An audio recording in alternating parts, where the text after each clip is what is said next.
చిన్నారులు నేటిబాలుల పంచతంత్రం ఛానల్కు తిరిగి స్వాగతం. అది ఒక వెచ్చని బంగారు వెలుగుతో నిండిన మధ్యాహ్నం. మీరా తన అందమైన తోటలోకి అడుగుపెట్టింది. ఆ తోట ఆమెకు ఎప్పుడూ ఒక ప్రత్యేక ప్రపంచంలా అనిపిస్తుంది. అక్కడ అంతా ఎంతో ప్రశాంతంగా, సున్నితంగా, నిశ్శబ్దంగా ఉండే జీవకళతో నిండి ఉంటుంది. పైనున్న పచ్చని ఆకుల పొరలకుండా సూర్యరశ్మి మెల్లగా వడపోత పడుతూ కొమ్మల మధ్య నుండి జారుతూ నేలపై కాంతి మరియు నీడల కలయికతో సున్నితమైన ముగ్గుల వలె పడుతోంది. సూర్యుడు కూడా ఆ రోజు ప్రశాంతతకు భంగం కలిగించకూడదన్నట్లుగా ప్రతి కిరణం ఎంతో నెమ్మదిగా కదులుతోంది. గాలి వెచ్చగా ఉన్నా ఎంతో హాయినిస్తోంది.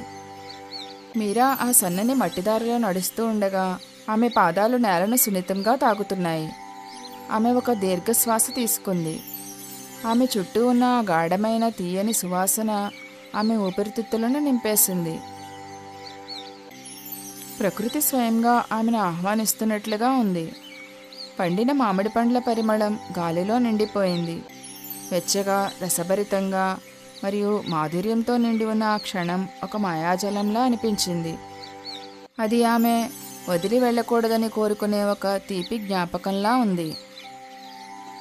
సరిగ్గా అప్పుడే రెక్కల సందడితో మిత్తు పైనుండి ఎగురుకుంటూ వచ్చి ఆమె భుజంపై మెల్లగా వాలింది. బంగారు వెలుగులో దాని పచ్చని ఈకలు మెల్లగా మెరుస్తున్నాయి. అది ఒక సోమరితనంతో కూడిన కిలకిలారావం చేసింది. మీరాలాగే మిత్తు కూడా ఆ మధ్యాహ్నపు మందగతిని ఎంతో ఆస్వాదిస్తోందని స్పష్టంగా తెలుస్తోంది. అని మిత్తు అంది. మెల్లని గాలి వీస్తున్నప్పుడు తన ఈకలను కాస్త విదిలించింది. మీరా చిరునవ్వు నవ్వింది. తోట అంతా తన కళ్ళతో చూస్తూ మెల్లగా బదులిచ్చింది. అవును, ఈ రోజు అంతా ఎంతో ప్రశాంతంగా ఉంది. గాలి నెమ్మదిగా మరియు అల్లరిగా ఆమె జుట్టుని తాకుతూ ఆమె చుట్టూ ఉన్న ఆకులను మెల్లగా ఊపుతూ ఆ తీయని మామిడి సువాసనను ఇప్పుడు ఇంకా బలంగా మోసుకొస్తోంది. అది ఆమె దృష్టిని తోట మధ్యలోకి మళ్లించింది. అక్కడ నిలబడి ఉంది ఒక పెద్ద మామిడి చెట్టు. ఎత్తుగా, బలంగా, హుందాగా తన చుట్టూ ఉన్న ప్రతిదాన్ని గమనిస్తున్న ఒక జ్ఞాని వలె గర్వంగా నిలబడి ఉంది. దాని లావుపాటి కాండం గరుకుగా, లోతైన గీతలతో ఉంది. అది గడిచిన ఎన్నో ఏళ్ల గుర్తులను మోస్తోంది. దాని బెరడు లెక్కలేనన్ని వేసవికాలాలు, వర్షాలు, నవ్వులు, నిశ్శబ్దమైన మధ్యాహ్నాల మౌనగాథలతో నిండి ఉంది. దాని నీడన ఎన్నో క్షణాలు ఎప్పటికీ మర్చిపోలేని విధంగా వచ్చి వెళ్ళాయి. దాని కొమ్మలు అన్ని దిశల్లోనూ విశాలంగా విస్తరించి ఉన్నాయి. అవి దగ్గరికి వచ్చిన వారిని ఆహ్వానించే చాచిన చేతుల వలె స్థిరంగా, బలంగా ఉన్నాయి. దాని కొమ్మలు ఆకాశం వైపు ఎత్తుగా సాగి ఉండగా మరికొన్ని పండిన మామిడి పండ్ల బరువుతో మెల్లగా కిందికి వంగి ఉన్నాయి. దాని దట్టమైన ప్రకాశవంతమైన ఆకులు ఒక చల్లని పచ్చని పందిరిని ఏర్పరిచి సూర్యుని వేడి నుండి కింద నేలను కాపాడుతున్నాయి. బంగారు పచ్చని మామిడి పండ్లు దాని కొమ్మల నుండి చిన్న నిధుల్లా వేలాడుతున్నాయి. అవి కాంతిని తగిలినప్పుడు మెల్లగా మెరుస్తున్నాయి. కొన్ని గాలికి మెల్లగా ఊగుతూ ఉండగా మరికొన్ని నేలపై రాలాల్సిన సమయం కోసం ఓపికగా వేచి చూస్తున్నాయి. ఆ దృశ్యం అందంగా, హాయినిచ్చేలా ఉంది. ఓపిక మరియు సమృద్ధికి ప్రకృతి ఇస్తున్న ఒక మెత్తని గుర్తులా ఉంది. ఈ చెట్టు, మీరా ఎంతో ప్రేమగా మెల్లగా అంది. ఇది నాకు అన్నిటికంటే చాలా ఇష్టం. మిత్తు తన తల ఊపుతూ, అవును, మరి ఈ తోట మొత్తంలో ఇదే కదా అత్యంత రుచికరమైన మామిడి పండ్లను ఇచ్చేది అని బదులిచ్చింది. కానీ మీరాకు కేవలం పండ్ల గురించి మాత్రమే కాదు, ఎందుకంటే ఆ చెట్టు వాటన్నింటికీ మించి ఎంతో ప్రత్యేకం. తోటలోని మిగతా మొక్కల కంటే, పూల పొదల కంటే, చిన్న కాయగూరల తోటల కంటే, చివరికి దాని చుట్టూ ఉన్న వక్రంగా ఉన్న రాతిదారి కంటే కూడా అది చాలా పాతది. మీరాకు గుర్తు తెలియని కాలం నుండే అది అక్కడే ఉంది. ప్రతి ఋతువుతో మెల్లగా బలపడుతూ ఎదుగుతోంది.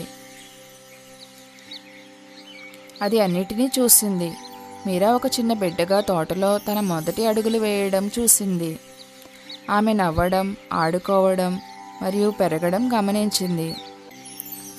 వేసవి రోజుల్లో నీడను, ప్రశాంతమైన మధ్యాహ్నాల్లో ఓదార్పును, మామిడి పండ్ల సీజన్లో ఆనందాన్ని ఆమెకు అందించింది.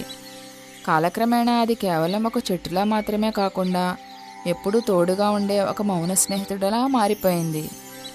వేసవికాలంలో అది మొత్తం తోటకే హృదయంలా మారుతోంది. దాని పండ్లు మిగతా వాటిలా ఉండవు. రసభరితంగా, తీయగా, అద్భుతమైన రుచితో ఉంటాయి. ప్రతి మామిడి పండు తనలో ఒక సూర్యరశ్మిని దాచుకున్నట్లుగా ఉంటుంది. దాని రుచి గురించి మాట్లాడుకునే పొరుగువారిని, పండ్ల కోసం ఆతృతగా ఎదురుచూసే పిల్లలను, చివరికి దాని కొమ్మలపై చేరే పక్షులను, జంతువులను అది ఆకర్షిస్తుంది. ప్రతిఫలంగా ఏమీ ఆశించకుండా తన వద్దనున్నదంతా అందరికీ ధారాళంగా ఇస్తుంది. మీరా ఇప్పుడు దాని దగ్గరికి వెళ్ళింది. ఆమె అడుగులు మెల్లగా, పరిచయం ఉన్నట్లుగా ఉన్నాయి. పైన ఉన్న విశాలమైన ఆకుల పందిరిని చూస్తూ మెల్లగా అంది, నాకు ఇక్కడ కూర్చోవడం చాలా ఇష్టం. అది నిజం. ఎందుకంటే ఎన్నో మధ్యాహ్నాలు ఆ చెట్టు కిందనే గడిచాయి. కొన్నిసార్లు ఆకులు మెల్లగా చేసే సవడి నేపథ్య సంగీతంలా వినిపిస్తూ ఉండగా తనకు ఇష్టమైన పుస్తకాన్ని చదువుతుంది. కొన్నిసార్లు చల్లని నేలపై పడుకొని కొమ్మల మధ్య నుండి ఆకాశాన్ని చూస్తుంది. మరికొన్నిసార్లు తన ఆలోచనలను, చిన్న చిన్న బాధలను, సంతోషకరమైన క్షణాలను ఆ చెట్టుకి ప్రతి మాట అర్థమవుతుంది అన్నట్లుగా పంచుకుంటుంది. నిత్తు ఆమె భుజంపై కొద్దిగా గెంతుతూ, నువ్వు ఈ చెట్టుతో చాలా ఎక్కువగా మాట్లాడుతుంటావు అని మెల్లగా ఆట పట్టించింది. మీరా చిరునవ్వు నవ్వి, ఇది అందరికంటే చాలా బాగా ఉంటుంది అని బదులిచ్చింది. గాలి మళ్ళీ వీచింది. ఈసారి కొంచెం బలంగా వేయడంతో ఆకులు మెరుస్తూ కలిసి గుసగుసలాడాయి. ఒక క్షణం ఆ చెట్టు తన మౌన పద్ధతిలో ఆమె ఉనికిని గుర్తిస్తూ స్పందిస్తున్నట్లుగా అనిపించింది. మీరా చెయ్యి చాచి కాండంపై మెల్లగా పెట్టింది. తన వేళ్ల కింద బెరడు యొక్క వెచ్చదనాన్ని ఆమె అనుభవించింది. అది స్థిరంగా మరియు భరోసానిచ్చేలా ఉంది. ఆమెను ప్రశాంతంగా, సురక్షితంగా ఉంచే ఒక మౌన శక్తిని అది కలిగి ఉంది. మీరా ఇలా గుసగుసలాడింది, నేను ఇక్కడ చాలా సంతోషంగా ఉన్నాను. ఆమె పైన ఆకులు మెల్లగా సవ్వడి చేశాయి. ఒక మామిడి పండు తన కొమ్మపై లేతగా ఊగింది. అది సూర్యరశ్మిని తగిలి మెరిసింది. ఆ క్షణంలో అంతా పరిపూర్ణంగా, ప్రశాంతంగా, సురక్షితంగా, సంపూర్ణంగా అనిపించింది. కానీ ఆ అందానికి అడుగున గాలిలో మాధుర్యానికి మరియు మధ్యాహ్నపు ప్రశాంతతకు అడుగున గమనించని ఏదో ఒకటి మెల్లగా బయటపడడానికి వేచి ఉంది. చెట్టుపై చేయి వేసి మెల్లగా నిలబడి ఉన్న మీరా దానిని కనుగొనే క్షణానికి కేవలం కొన్ని అడుగుల దూరంలో మాత్రమే ఉంది. మీరా ఆ మామిడి చెట్టులో ఏమి గమనించింది? అక్కడ దాగి ఉన్న రహస్యం ఏమిటి? 2వ భాగంలో తెలుసుకుందాం. ఈ కథ మీకు నచ్చినట్లయితే మరిన్ని పంచతంత్ర నీతి కథల కోసం మా ఛానల్ని సబ్స్క్రైబ్ చేసుకోండి.